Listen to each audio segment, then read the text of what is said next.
Live. Welcome, everybody, to a wonderful discussion. And I'm very excited that for the first time live on Substack, I have Annelise Lords, who is an amazing writer and author. And she's also an editor with Dancing Elephant Press. So today we are going to talk about a really important topic, poverty. And we are going to talk about this book that we both have and cherish. And we both wrote it together with many other people, and it's called The Invisible Lines of Poverty. So I'm just going to hand it over to Annelise because she has a lot of experience and she wrote some amazing stories in here about poverty. And if you want to share your views, what does poverty mean to you and what you have seen in your country? Well, for me, poverty is pain, Mm-hmm. and it's not the kind of pain I wish on anyone. Having lived it and tasted it, I wish it on no one. But Yeah. I think it's not going to stop. Charities and all the organizations who are helping and finding ways, it's not helping. Children are still, in my cultures, children are still going to their beds hungry. Children are still suffering. But personally, for me, I think that if it becomes personal, where every Mm-hmm. individual decided that, you know what, I'm not going to be poor. I'm going to find ways to stop it. For me, that's one of the ways it's going to stop because we need unity. And giving everybody a helping hand every time, it's not enough. They have to want it. Because for me, it's something that I didn't want. As a child, it is so painful not knowing if you're going to eat. Yeah. It's painful going to school without breakfast and praying that when you go home for lunch, dinner is there. I live close to school, so I could walk home and get lunch. And sometimes you go there and there's no lunch, and you go home. And they said children doesn't learn on empty stomach. They're wrong, because I did, and thousands of other children did. I have sisters and brothers. We didn't have a choice. We go to school hungry or not, we had to learn. I hate poverty. For me, I think it divides us and render a lot of us weak. And I hate how people are treated when they're poor. And I've been into places and see how poor people is treated and how poor children are treated in school. How when you are poor, when you go to these hospitals, how they are treated in communities, in environment, everywhere the poor is treated without regard, without care, without feelings. But for me, I think it was a personal fight for me. And I think that for us to end it, each individual has to make it a personal fight, personal struggle. That gives them reason to slow it down. We can slow it down for our generation. And it's not something that where you can stop. You achieve what you wanted and then you said, okay, you don't have to stop fight. With poverty, you never stop fighting till you die. Because there's always something out there want to take something from you. And life has weird ways of testing us. Very true. Something is always coming. You have nothing, you have less fight. You have something, you have more fight. Because somebody wants what you got. So it never stops. The fight never Yeah. stops. So, Annalise, if you think back, like I just read your recent story on about your life and growing up poor and not eating sometimes breakfast, lunch, and dinner, any of it. And yet you still kept going. You still went to school and you still learned. What motivated you from early childhood to keep going? Do you think that was just an internal drive of survival, of keep going, or was there something else? And um, how you think we can help other people to do the same thing that you have done, to want Okay. to get out, to keep going? The pain, the pain and the shame stays with you. And Mhm, as a child, I remember there was one occasion when I had no breakfast and lunch. And there mhm, was so much pain inside of me, and I keep throwing up, but it was just water. I didn't eat anything, so there was nothing to come out. mhm. Because for me, pain is my motivator. Pain is like my guidance. Pain is the reason why I do a lot of stuff. Because I don't want anything to happen. Yeah. So pain will show me that if you do this, that's gonna happen. So I don't do it again. But I know life. You don't know death, and you are alive. And I just want it better. You know, Mhm. that's it for me. I just want it better. I don't want to, going to school many times with poor children in school doesn't go to school looking good, because here we Mhm. wear uniform. So sometimes the shoes look terrible, the bag is terrible. You don't have books, because I found out I was poor when I was in the second grade when it was Christmas. And I remember we picked names for children that we were gonna buy gifts for. And Yeah. I remember her name. And that was more than 40 years ago, almost 50 years ago. And I picked her name. And I remember my mother wrapped a brown ball, a dirty ball in a brown paper and gave it to me. And I remember her gift was glass, a 3-tier glass set. And when the teacher saw what I was giving and what I was getting, she took away that brown thing that my mother wrapped and she tore it open. And when she saw what in it, she threw it in the Mhm. garbage and she shamed me in front of the class. And that's when I found out I was poor. And that hurt. I can't even imagine. I remember hearing that story before and just reading it again, I believe yesterday, and I just can't even imagine how that must have felt as a child, you know. And I just wish that teacher would have been kinder or come up with like a different type of solution, you No, know. she did me something good. She Hmm. showed me something that nothing else could. We became friends. Oh, really? Okay. Yes, I never forgot her. Her name was Miss Jones. We became friends. And Hmm. when she realized, I think she found out what happened. And when she realized, after that, every help I need, she was there. So I Hmm. was glad. That Hmm. that showed me that I was poor. And when I look at Hmm. that, I didn't want that. I Hmm. want something better, and I don't wish for that to happen to any child. So Absolutely. I'm glad. I'm glad. I'm what she did. She taught me something. And I did everything I could to make sure that that does not happen to my children. Hmm. 'Cause when you grow up with so much pain, the pain never leaves.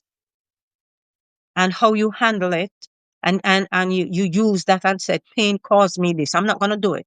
So Hmm. pain can be a guide, and pain helps me to stay out of poverty. And pain shows me a lot of ways to live and how to be different and how to slow it down. It's And we it's are good. talking both physical and emotional pain, All of it. or hmm Everything. Everything. Because nobody likes pain. And if I'm gonna do this and it's gonna bring me pain, then why do it? yeah. So there are lots of life decisions that you have to make that keeps you out of poverty. Because growing up in a country where opportunities are hard, Hmm. everything is limited. So you have to be smart. So if you get an opportunity, you have to be smart enough to ensure that you give your best so it can last, Hmm. and you do your best. And then if you find yourself with money, you have to learn money management. So for me, I think economical. So thinking economical, it give me the power to plan and learn money management early. So I am wise in that area. Hmm. And slowing down poverty, you don't have to own 5, 6, 7, 8, 9 houses. You just have to make sure that, for me, it's simple living. Hmm. You just have to make sure that my life is good. I can pay my bills. I I don't owe anyone, so Hmm. I make it really simple. I can eat 2 or 3 meals a day, and if I sick, I can find the money to go to the doctor, Hmm. and I don't have to be begging and borrowing anybody. So getting out of poverty is simple for me, and ensure that my children has better opportunity and can able to live better.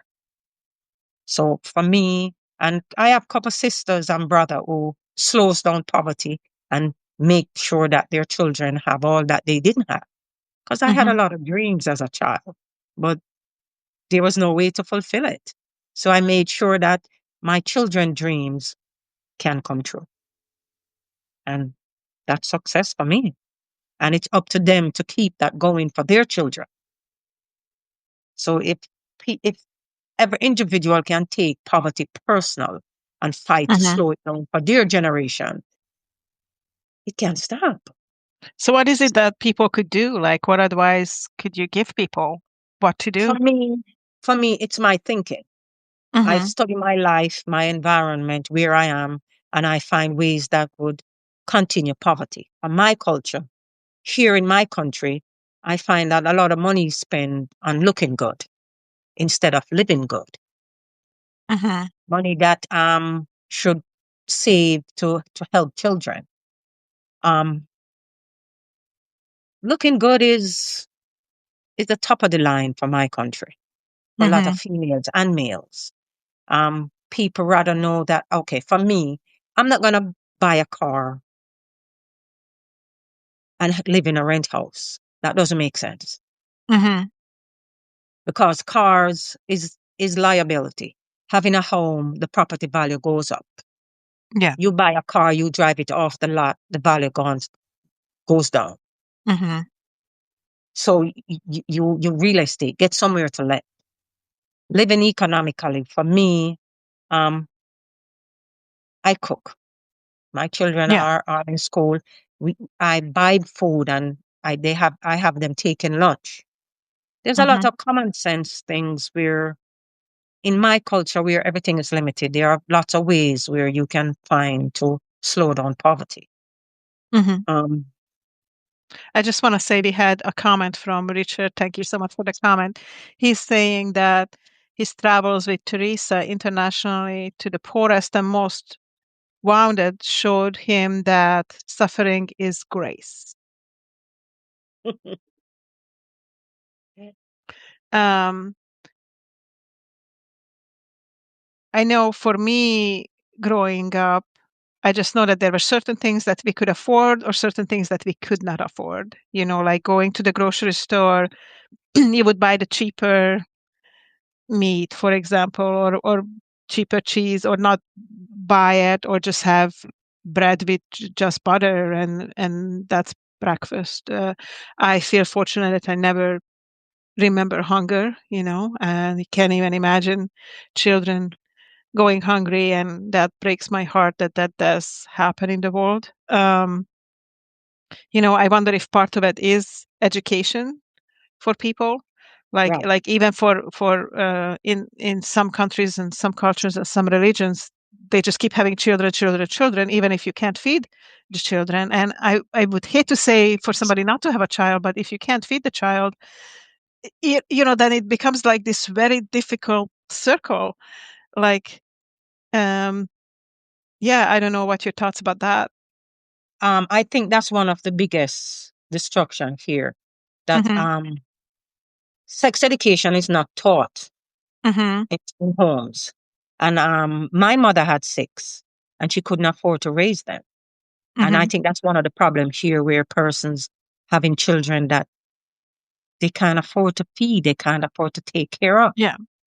And I think that that is something that should be started from the home, where you have one child, the situation is bad. You have another one, the situation did not improve.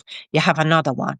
That is what's happening in my country, where a lot of these women keep having children without a plan, without Mm-hmm. thinking that this child might have hopes and dreams, Yeah. you know? And here in my culture, this is what happened. A lot of these women are having children, not thinking, without regard or care, saying, how am I going to provide for this child? Yeah. And it's a cycle.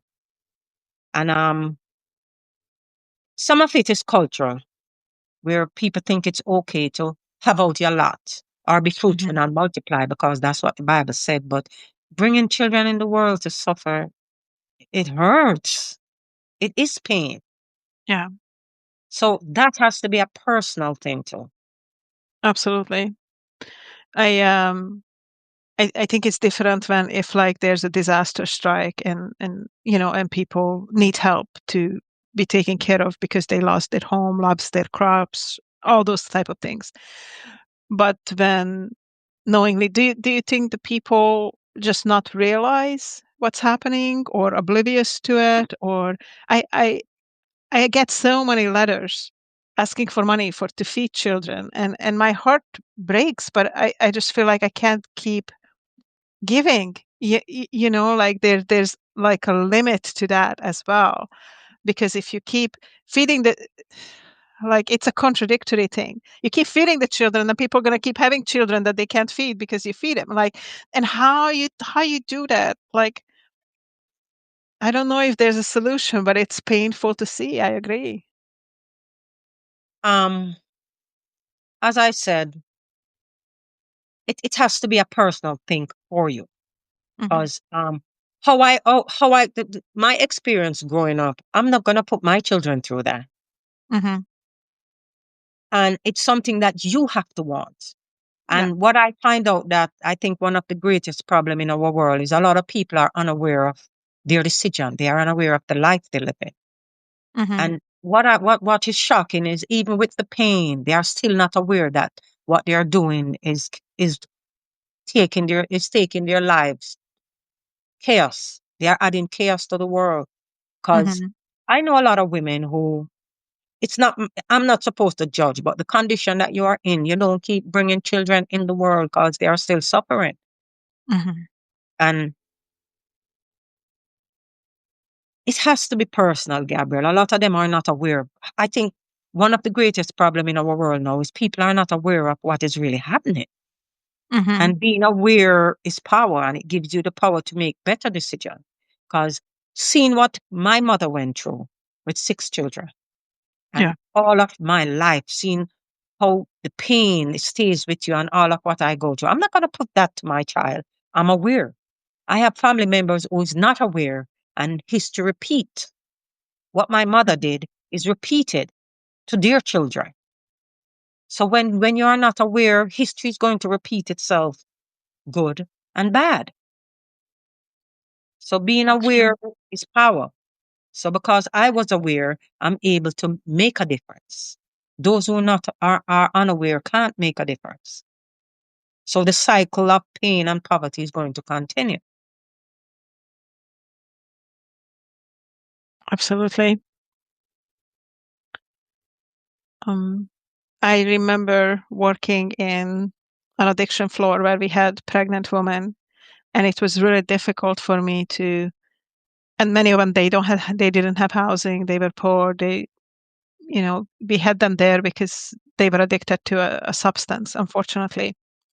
So they were addicted to heroin or cocaine or methamphetamine, and they get pregnant. And it was really hard for me to wrap my head around that they are not pregnant first. They are addicted to a substance first. And the pregnancy was an accident. They were not planning. They didn't want the child.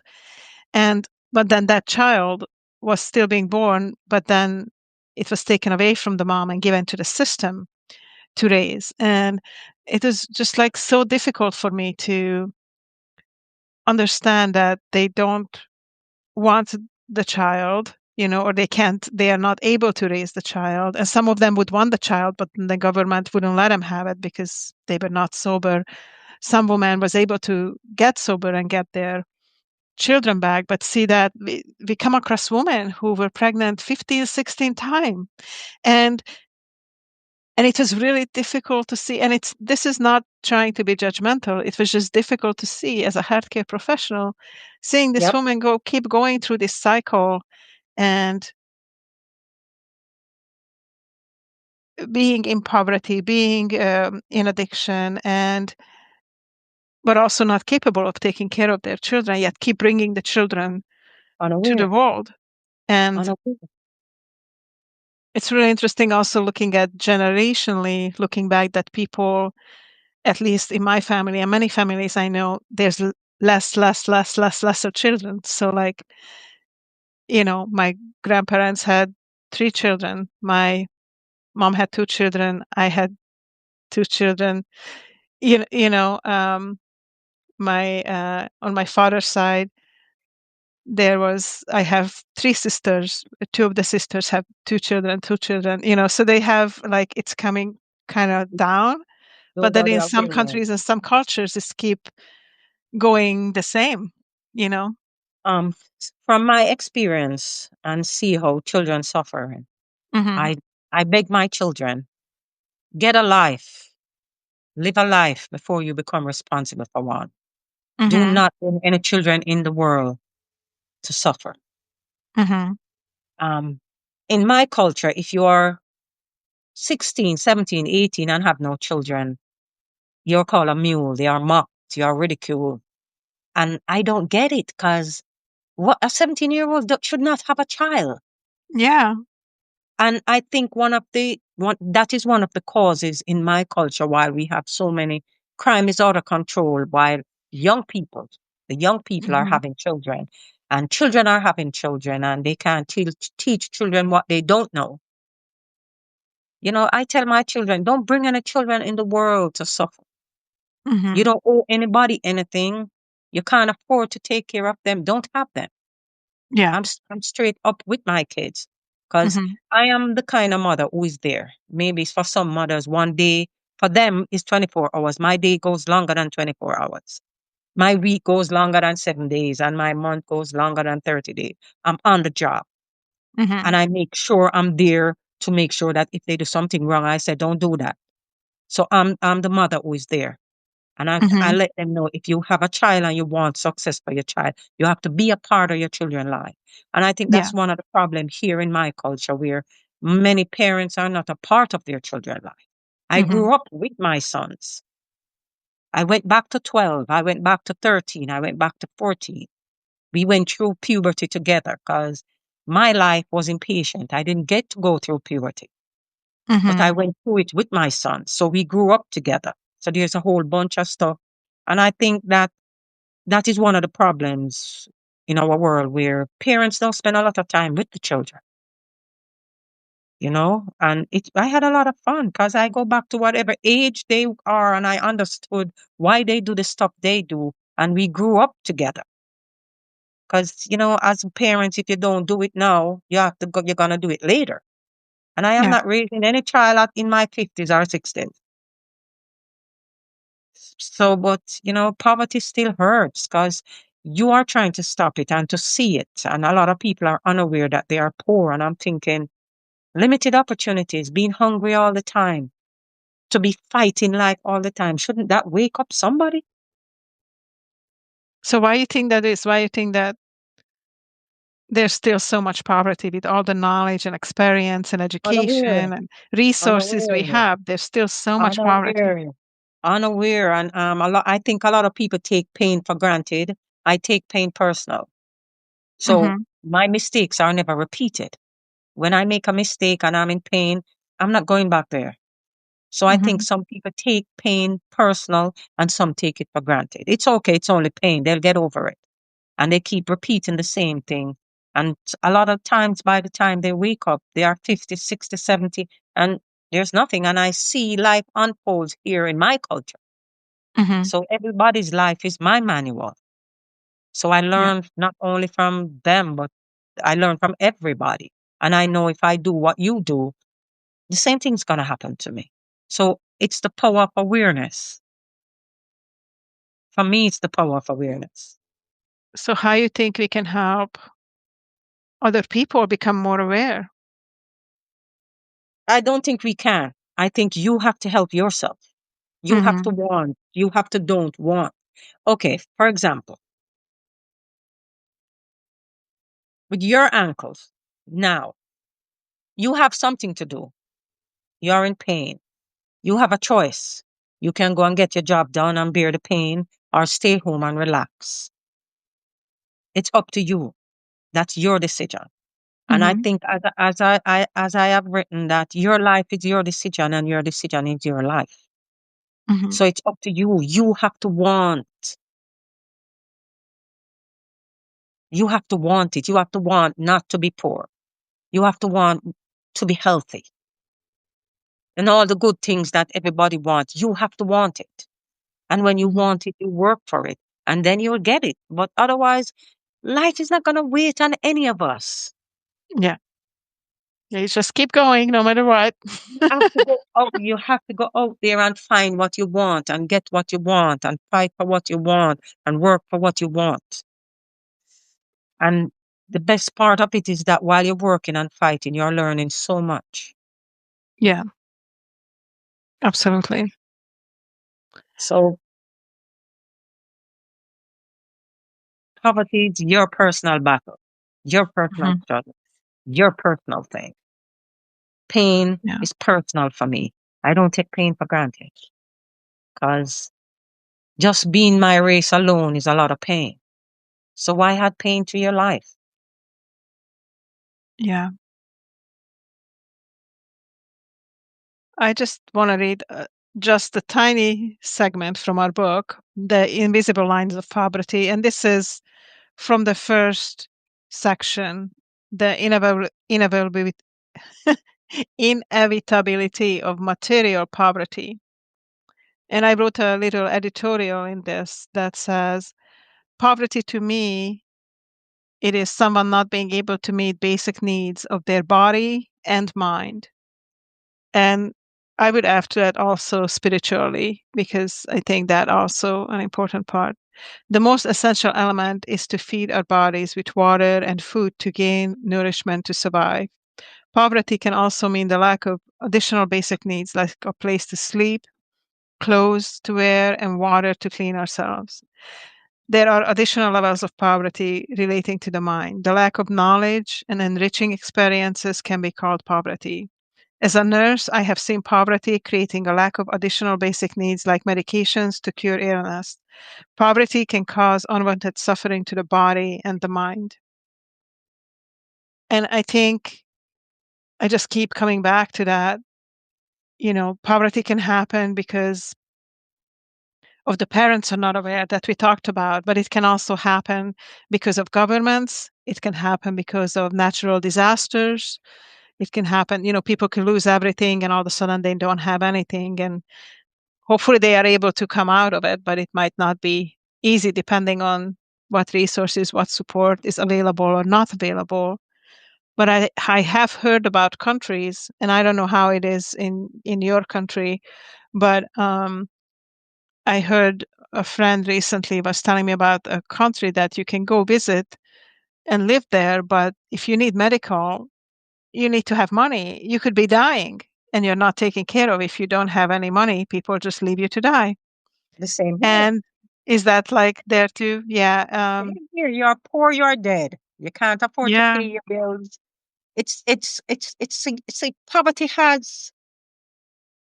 Poverty has a positive side, but it depends on your thinking. Mhm. Depends on how you think because poverty forces me to stay healthy. Mhm. So I am healthy where I don't have to keep going to the doctor. Yeah. So it it's a mindset thing too because poverty teaches me so much stuff. I'm healthy Mhm. thanks to poverty. I think economically, I'm good with finances, and I make a lot of decisions positively because I know the consequences of poverty. So Mhm. it's also a mindset thing too. But yes, it's the same here. If you don't have the money, you're on your own. Because every time you read the paper, there's somebody need financial help. There's a girl in the star, she's gonna lose her eye, and it's 3.5 million. This my country doesn't. No, the government does the minimum. It's up Mhm. to you to be smart and save your money.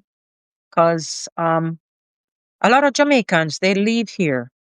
Some come back, some don't. But there's good and bad in everything, Yeah. and it doesn't matter where you live. Because even a lot of Jamaicans living in other countries worldwide, they miss the food here.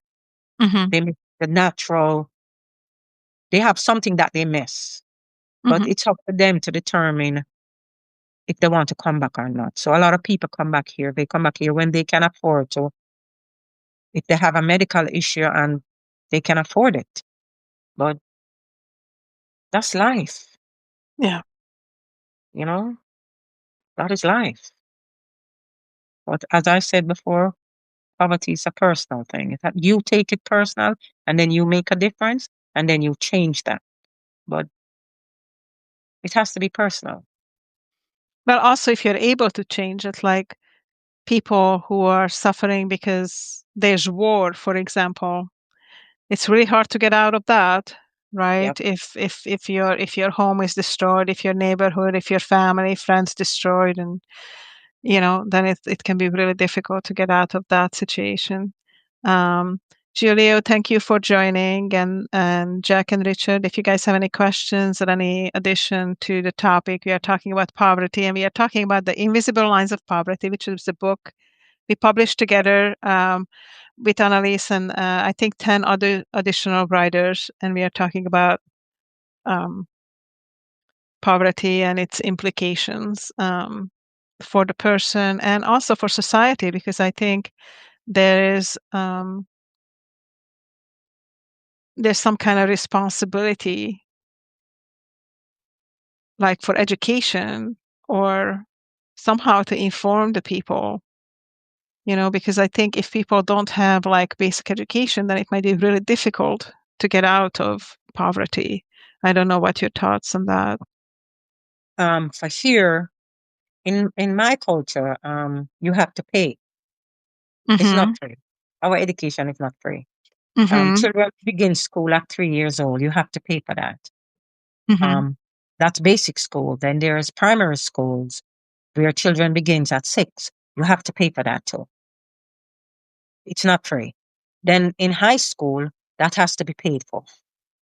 Mm-hmm. Um, our high school, it's different. It's how it's set up. It's different. You have poor school and you have school that are heavily funded. So the old boys or the old girls will fund these schools and help children who need it. Our government has a program that they call PATH, where the government pays the school fee and a whole bunch of other stuff. But children in that area is marginalized and stereotyped because they are on PATH. So our world really makes it horrible for poor people, Mm-hmm. especially here. They makes it really bad for the poor. And once these children are on PATH in some schools, I volunteered as a teacher aide, and there was a child on PATH and didn't want anybody to know. She come to school and take no lunch, and she eats nothing. She did not want anyone to know she was on PATH, and she came every day and eat nothing. Or people would know from the lunch, or because. Because PATH children, lunch is bought into them. For lunch, the teacher has to say who is on PATH, and the name sends, and their lunch Oh. comes.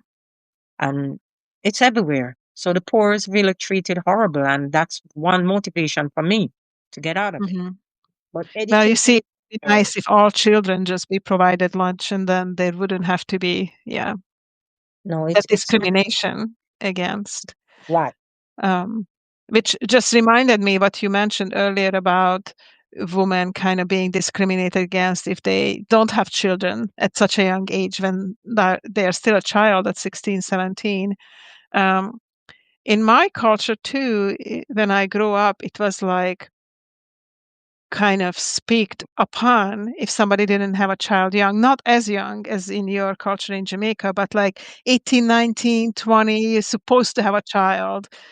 If you're older, it's like, why don't you have a kid? And it's like, well, maybe somebody's not ready or not the right circumstance or all those things. But it's really interesting how the cultural influences, Yeah, that contribute to play poverty, because if people have children before they can afford them or take care of them, obviously that's not a good situation.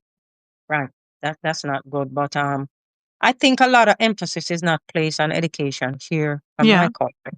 I Hmm. think with more education, more because um people are surviving without an education. So a lot of emphasis isn't placed on it. But I think education is one of the best doors out of poverty. Because with Yeah. education, more opportunities are available for you. Hmm. Yeah.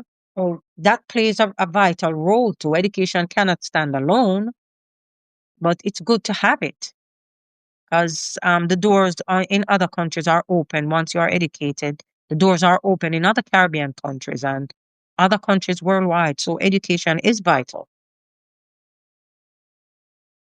But Absolutely. As I said again, you have to want it.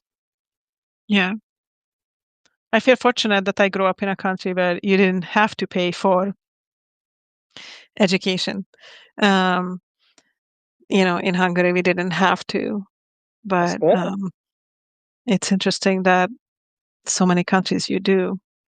I know here in the US, it's really difficult for childcare. Childcare is very expensive. And many times now, both the men and the woman have to work to make ends meet, and the children have to Hmm. go to childcare Hmm. or preschool, especially if there's no extended family. And that's really expensive. So many people that I know make decisions not to have children or not to have more than one child because they simply cannot afford it. To me, that's a wise decision because Hmm. I'm telling you, my life growing up as a child, I don't want to repeat that on any child. Yeah. You don't want your children to go hungry. No, I don't Yeah. want my children to go Suffer. through what Yeah. I went through. I have dreams and Yeah. nothing to grow them. And for me, I think that I am the one feeling my pain. So my life decision is going to be my own. It doesn't Yeah. matter what culture said or what the world said, because Hmm. when we are in pain, we are the only one feeling it. So if the culture said I'm supposed to have 10, oh, am I gonna live? Oh, I'm the one feeling my pain. So my life decision should be my own, not society, not what anybody else thinks. Absolutely.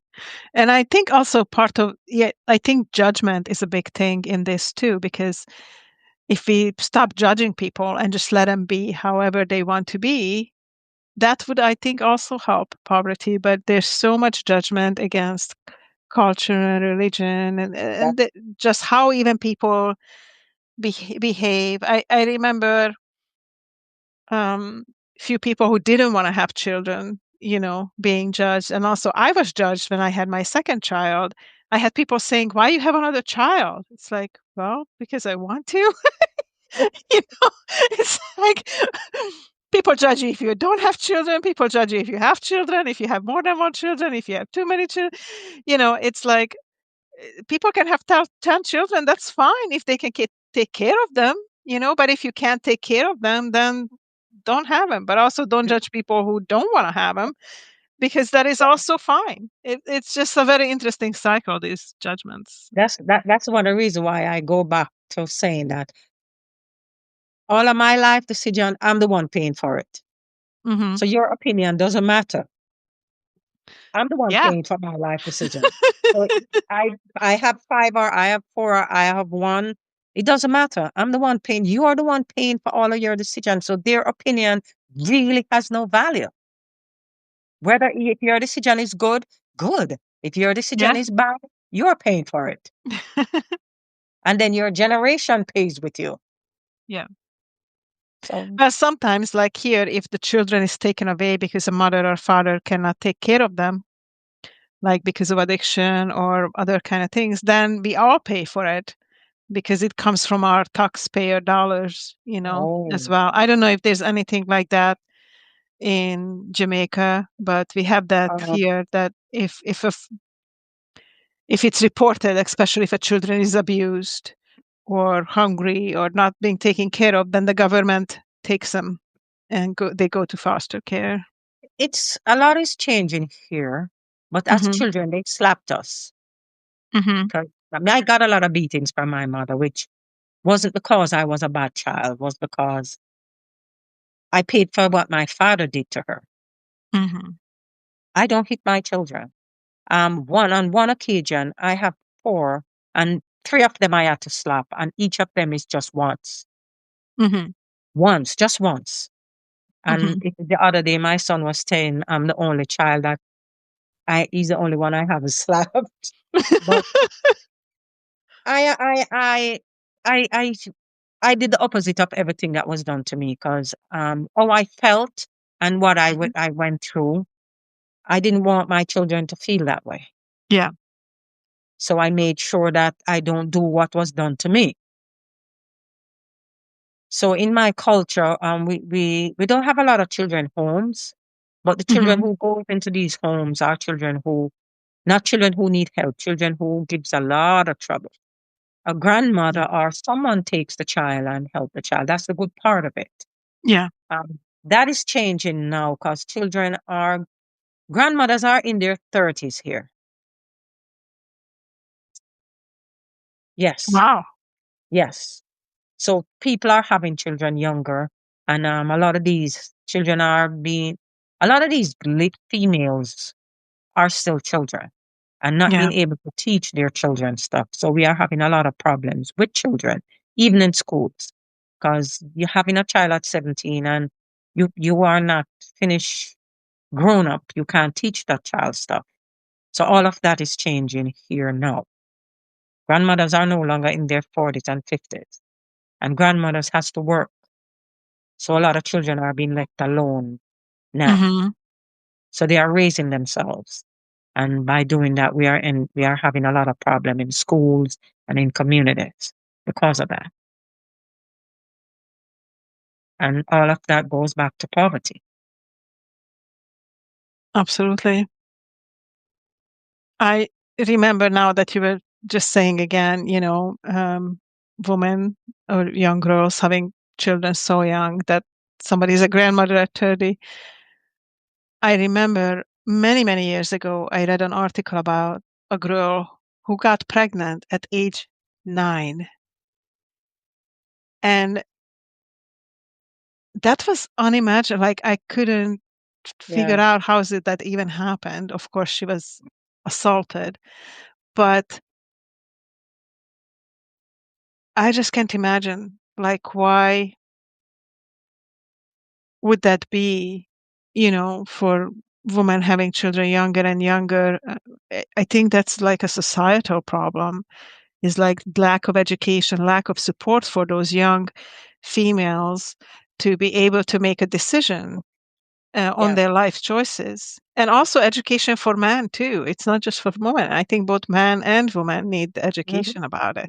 Yeah. Like if you don't have any means or support to bring a child to life, you might want to wait until you do, until be able to support your children so your children don't have to go to bed hungry. For me, I think sex education, for me, I started it at 9 with my children. And I think that's in my culture, it should be a part of everything. Sex Hmm. education should be taught at home, not in schools. In my culture, I learned it in 6th grade in primary school, and I was almost 12. Wow. And with sex education, it helps because there was a last year, I think, the child was 14 and she died in childbirth. Oh, And I'm just the thinking, child herself too. Gabrielle, it hurt the entire country. It hurt. No 14-year-old should die in childbirth. Yeah. Education should be implanted in that child's mind from 9 because that's when the body starts to change. Yeah. And that has a lot to do with poverty too. So poverty is really destructive. And it's a lot of people are not aware. And that mother has to be raising that child. Can you imagine dying at childbirth at 14, 15? So young. I mean, but that's part of it too, that the female body is not fully developed yet. So, it takes longer for the body to develop as well. And yeah, There's so much contribution to poverty, yeah, a whole lot of contribution. And the lack of knowledge and the lack of education is, I think, the most powerful. Unawareness absolutely. is also our unawareness of self and life is also another contribution to poverty. How we live here.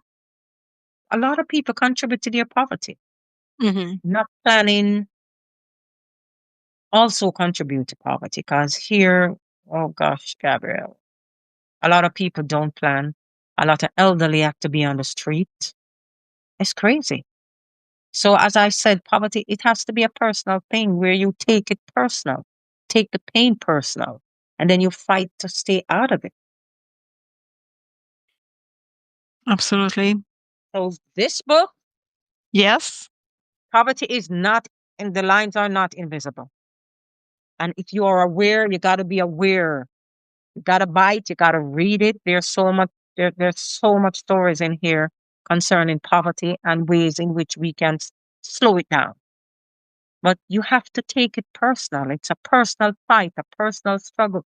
Just like you take your success personal, you take your car, you take your family, take poverty personal and fight Mhm. to slow it down for your generation and ensure that their generation keep fighting to stay out of it because there's so much pain in our world. And poverty is one of Absolutely. the biggest contribution to the pain and the decisions that we make. Very true. And it hurts. I mean, poverty is pain for me.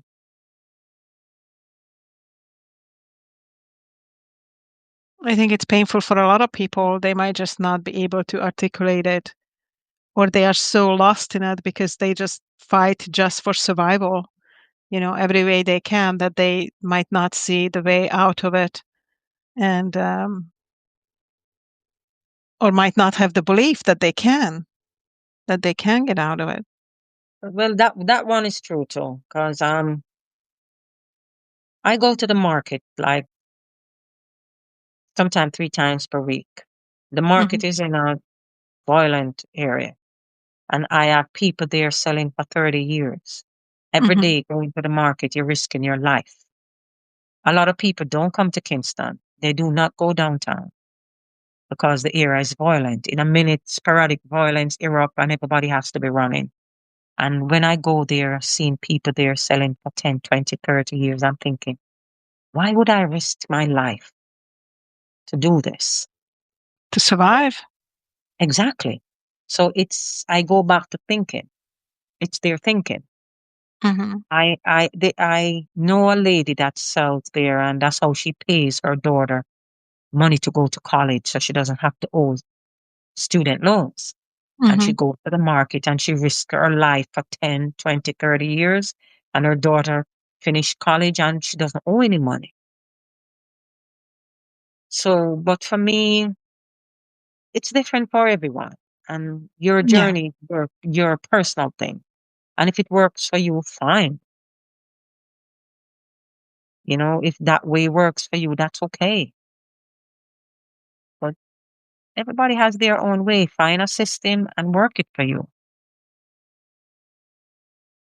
But it's still personal for me. Poverty is personal for me. So I take it personal. I take pain Especially, I personal. mean, you have a lived experience of it.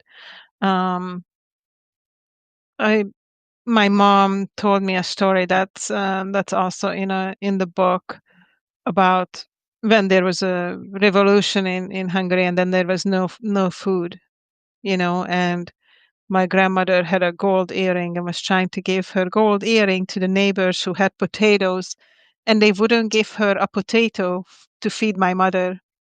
So they had to escape to the country, to the in-laws, because they had a garden so they could feed the family, and they took Okay.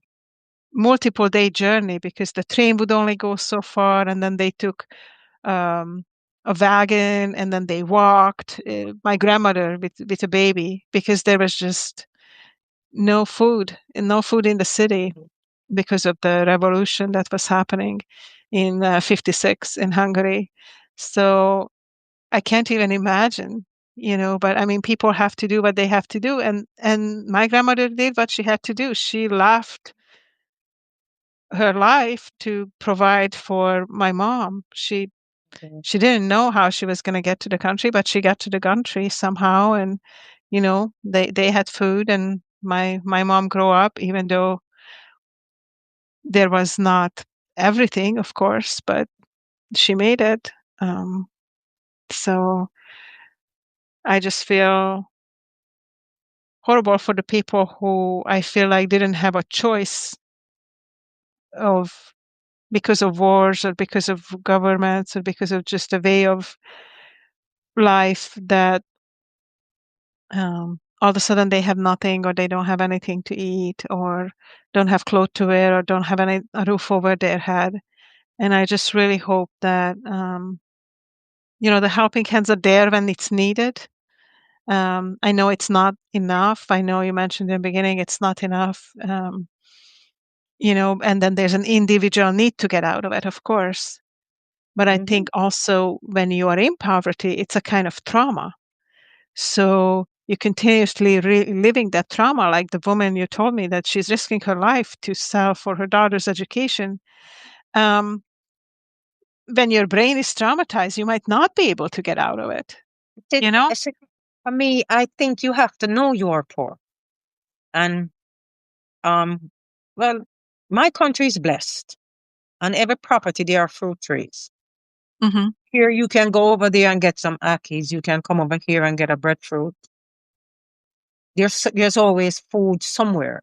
Food is Hmm. in the country more than in the city. Hmm. Now, a lot of trees are being cut down for various reasons. But as a child growing up years ago, that was in the 60s and the 70s for us. Hmm. It was different. I think my mother lacked certain resources because for me, I learned to cook, I learned to bake, I learned to make everything I can eat. So my kids are never hungry. So I don't have to buy stuff. I can make Yeah. them. I can make everything from scratch. I can make Hmm. pizza from scratch. So I Yeah. learned to make I learned to make everything. So food is not as expensive for me as it is. My mother lacked that. But then having Yeah. so many children, so I think you have to know that you are poor. Hmm. And if you know you're poor, then you can do something about it. But not knowing it, you sit in it for generations.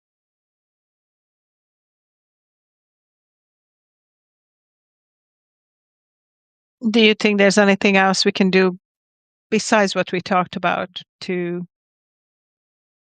help us or support those people who don't maybe recognize that they can get out of poverty or recognize that they are in poverty and support them in any way to get out of it, to be able to provide for their children if they choose to have children?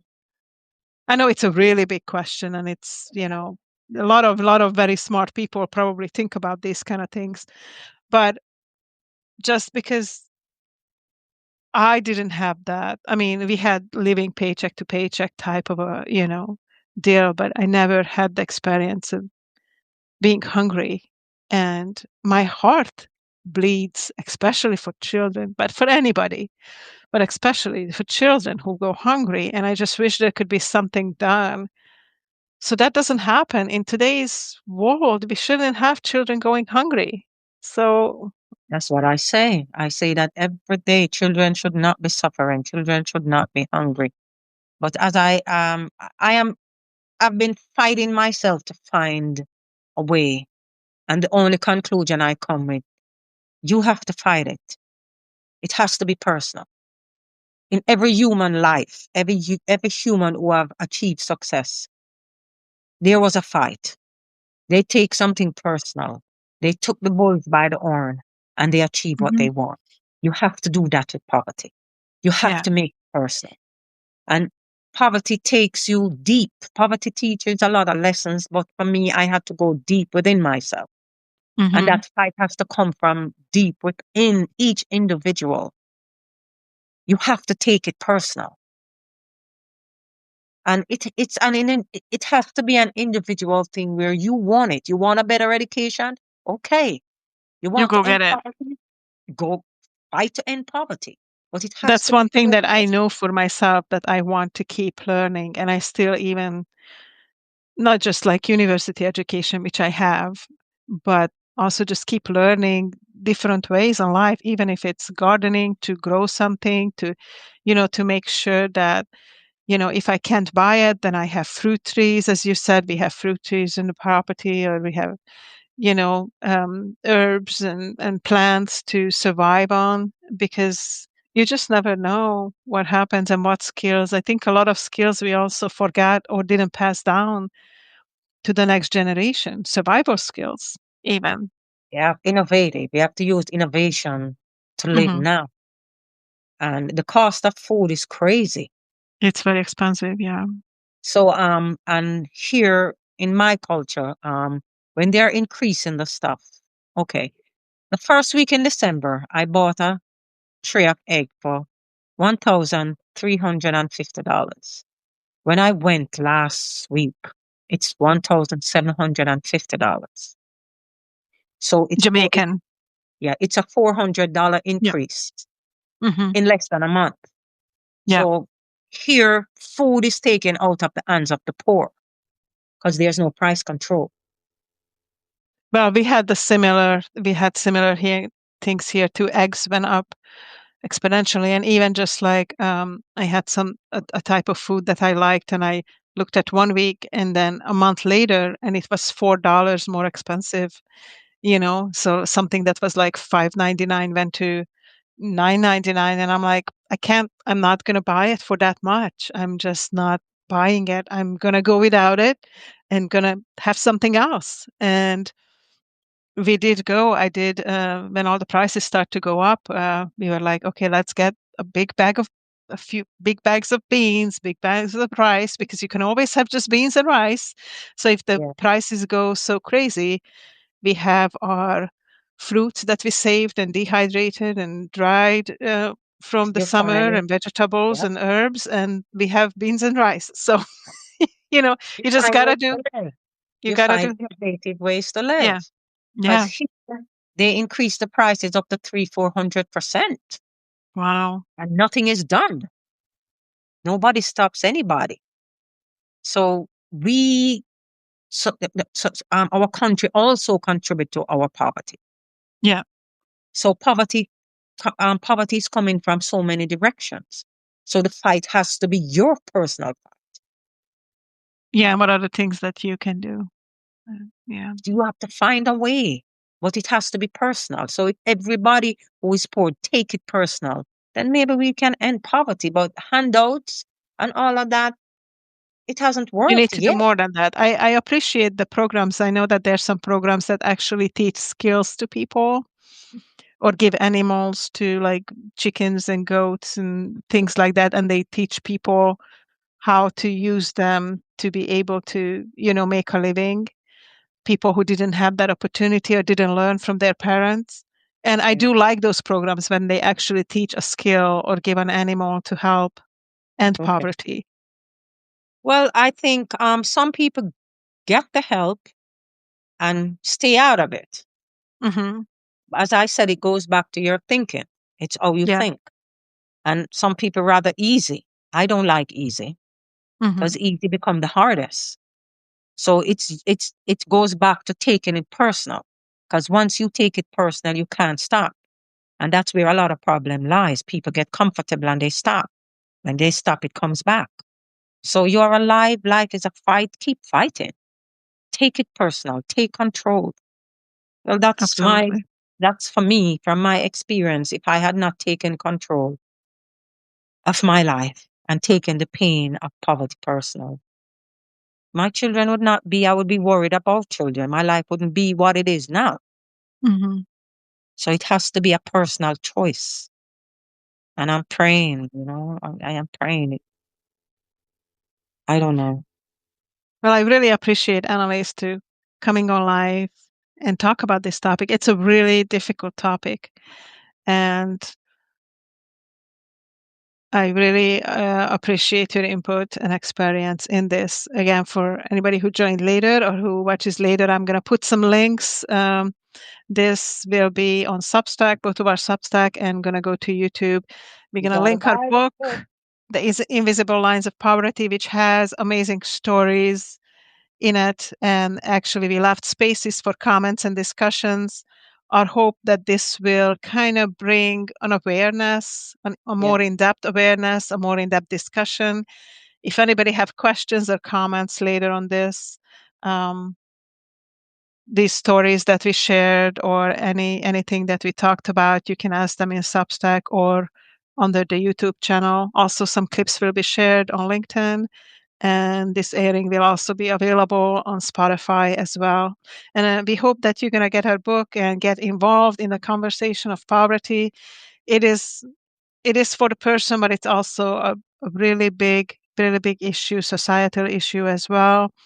And even if we can't fix it per se, we can do small things. At least we can make sure that we take care of ourselves and our loved ones, and we educate our children, grandchildren about these topics and people we come across. So thank you so much for being here. Thank you, Annelise, for joining me in this conversation. Until we see you guys next time, have a wonderful day. Thank you for coming. Bye, everyone.